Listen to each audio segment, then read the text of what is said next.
اگلے شریک ہیں محمد بن اقبال جماعت نہم سے، ان کا موضوع ہے آؤ تجدید عہد وفا کریں۔ تشریف لاتے ہیں محمد بن اقبال جن کا موضوع ہے آؤ تجدید عہد وفا کریں۔ جب قافلے زندگی کے ریگستانوں میں سفر کرتے کرتے تھک جائیں تو خودی خانوں کی صدائے عزم آفری ابھرتی ہے جناب صدر عالی وقار۔ ایسی صدا جو تھکے ہوئے قدموں کو منزلوں کا سراغ بخشتی ہے اور بوجھل اعصاب کو حیات نو کا ولولائے تازہ عطا کرتی ہے۔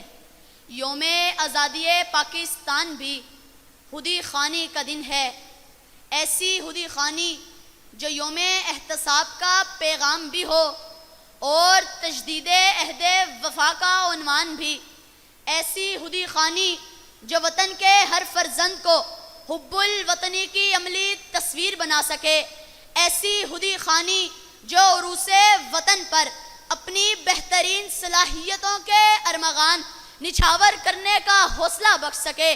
وقت کا مغنی زندگی کے افق سے آواز دے رہا ہے، مجھے اس کی آواز روح کی گہرائیوں میں اترتی ہوئی محسوس ہو رہی ہے کہ آج ایسا نہیں ہونے دینا۔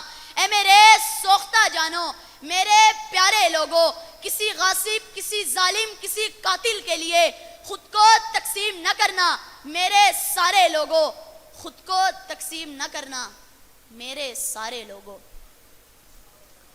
اپنا وطن کسے عزیز نہیں ہوتا جناب صدر علی وقار؟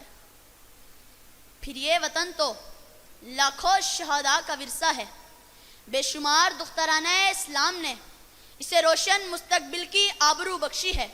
اس کا خمیر دو قومی نظریہ اسلام سے ابھرا ہے، وہ دو قومی نظریہ جس نے اسلامیان پاکستان کو آزادی کی صبح نور سے ہمکنار کیا۔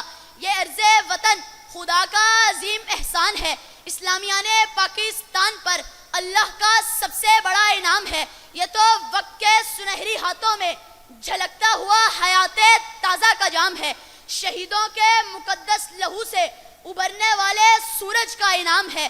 جی ہاں جناب صدر، آج کا دن وطن سے جذباتی وابستگی کے اظہار کا دن ہے، موجز بیاں قلم کاروں کی شوخی گفتار کا دن ہے، حب الوطنی کے نام سے عبارت پانے والے کردار کے اظہار کا دن ہے۔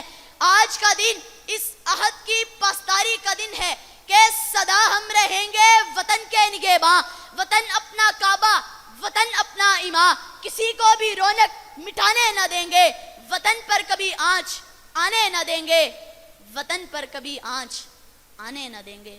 آپ کی سماعتوں کا شکر۔